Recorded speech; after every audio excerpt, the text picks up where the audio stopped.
Halo Sobat Tani, kembali dengan saya di Stanley Pango Farm. Hari ini saya mau berbagi tentang mengatasi gulma yang terlanjur lebat ya di tanaman jagung saya. Seperti ini ya. Caranya seperti apa ya? Untuk itu khususnya bagi para pemula, silakan di subscribe, tapi jangan lupa ya like maupun komen untuk kemajuan channel ini. Nah Sobat Tani, saya mau berbagi tutorial ya. Jadi cara kerjanya seperti ini ya. Jadi diinjak-injak dulu gulmanya. Karena kenapa ini terjadi? Karena ini merupakan, ya saya akui, suatu kelalaian ya buat saya sendiri, karena terlalu banyak menghandle pekerjaan secara mandiri karena kekurangan buruh tani ya di daerah sini. Jadi mau tidak mau harus kerja sendiri.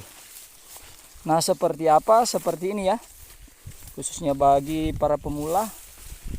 Mungkin ketika diperhadapkan dengan situasi seperti ini, kebun jagungnya gulmanya tumbuh lebat, atau karena ada hal-hal tertentu agak terlambat ya untuk perawatannya, maka apa yang harus dilakukan dan seperti apa? Seperti ini ya Sobat Tani, terus ikuti saya akan terus berbagi. Nah Sobat Tani, untuk pekerjaan ini harus hati-hati ya. Seperti ini ya. Usahakan untuk tanaman jagungnya tetap berdiri ya. Yang dirobohkan hanya rumput atau gulmanya saja. Seperti ini ya. Kemudian apa yang harus dilakukan? Jadi perlu diingat ya, ketika menginjak atau merubuhkan gulma yang ada di antara tanaman jagung, kalau hari ini misalkan mampu mengerjakan secara keseluruhan, tidak masalah. Tapi kalau tidak, jangan dipaksakan untuk merubuhkan gulma atau rumput yang ada sekaligus, karena mengingat ketika terlambat melakukan penyemprotan, maka gulmanya akan lebih cepat bangun, lebih cepat berdiri ya. Jadi ketika melakukan pekerjaan untuk merubuhkan gulma yang ada, maka secepatnya untuk dilakukan penyemprotan. Nah seperti ini ya Sobat Tani, ini alat bantu sederhana. Nah ini keadaan sebelum ya. Nah, dan yang ini sudah sementara saya lakukan pengrubuhan. Jadi gulmanya diinjak-injak. Seperti ini keadaannya. Nah Sobat Tani, kemudian setelah ini seperti yang saya katakan tadi, jangan lupa langsung disemprot. Nah ini ya, saya mau buktikan. Mungkin ada yang bertanya-tanya, pengaruh enggak terhadap pertumbuhan dan perkembangan jagung itu sendiri?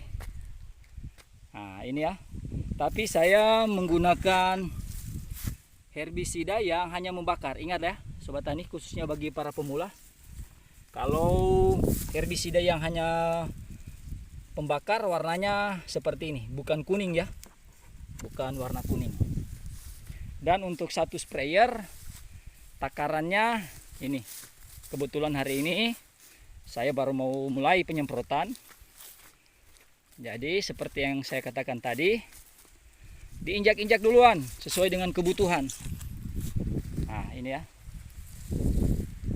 Jadi untuk satu tangki, satu sprayer, takarannya menggunakan takaran ini. Jadi cukup satu tutup ini saja, jangan lebih ya. Nah hasilnya seperti ini ya. Kembali ya, mungkin ada yang bertanya-tanya, pengaruh enggak? Memang pengaruhnya pasti akan kena seperti yang ini, daun-daun di bawahnya saja. Tapi karena ini sifatnya pembakar, jadi dia tidak langsung ke batang dan ke akar. Nah ini sobat tani, ini terus ke bawah sampai di bawah sana. Nah ini yang kemarin saya lakukan penginjakan dan penyemprotan, keadaannya seperti ini. Jadi jangan lupa ya, bahwa untuk cuaca harus diperhatikan. Jadi sekali lagi, cuaca benar-benar harus panas. Tapi kalau mendung pun bisa, asalkan jangan hujan. Karena herbisida yang nanti digunakan sifatnya hanya membakar. Nah ini ya. Oke, buat sobat tani, jangan lupa di like maupun di komen, khususnya bagi para pemula. Jangan lupa di subscribe ya. Jadi ini ya keadaannya. Jadi jangan ragu, jangan takut. Apa yang harus dilakukan, lakukan seperti yang telah saya praktekkan tadi. Terserah menggunakan alat bantu sederhana ataupun hanya dengan kaki saja bisa. Tapi saya menggunakan alat bantu sederhana ini dan pekerjaannya lebih cepat. Ini ya. Oke, jangan lupa ya di subscribe, karena saya akan terus berbagi pengalaman, berbagi cerita. Semoga bermanfaat ya buat sobat tani sekalian. Salam sukses dan sehat selalu. Jangan lupa di komen ya. Kita akan berbagi cerita, berbagi pengalaman.